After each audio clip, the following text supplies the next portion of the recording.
Hello, second grade. Last week we met our new artist friend, Faith Ringgold, and we took a look at her book and her artwork, Tar Beach. And we saw that she used flying in order to use her imagination and help her visit different places that she wanted to go. So last week I left you with the question, if you could fly anywhere, where would you fly? And today we are answering that question with a drawing. So I think especially this year when we haven't been able to visit as many places as you would want to, you can really have some fun with this. This can be a favorite vacation that you've been to. This could be a place that you really want to go to that you haven't yet, or you can make something up. Maybe you want to visit Candyland. Maybe you want to go visit, I don't know, Hogwarts and see Harry Potter. You can make anything.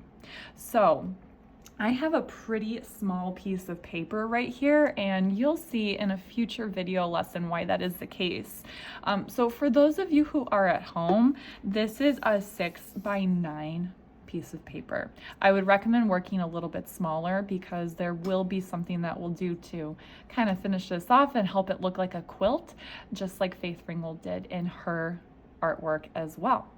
So personally, if I could fly anywhere right now, I would want to visit Maui, which is my favorite island in the Hawaiian Islands. So I am going to draw myself flying over Maui. A quick little extra resource for you is this piece of paper right here. You can use this as a guide on how to draw yourself flying. So I have two different options, one where the body is just kind of straight, arms out overhead, and the one below right here is a little bit more complex, but you can use either of these to help you draw. Another good trick that some students have pointed out in the past, if you're not sure how to draw yourself sideways, just rotate your paper, draw yourself normally with your hands up above your head, and then it will look like you're flying once you flip it back. So I'm going to go ahead, move my extra supplies off to the side, and I'm going to draw myself flying over Maui.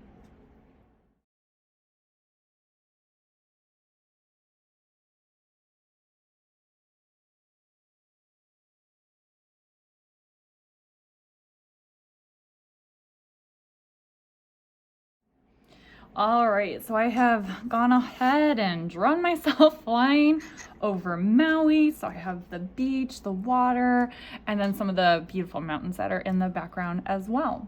So at this point, we want to go ahead and fill the rest of our paper in. So if you want to, since I know a lot of us really love to outline with Sharpie before we're coloring, you can go over your lines with Sharpie if you want to, but you don't have to.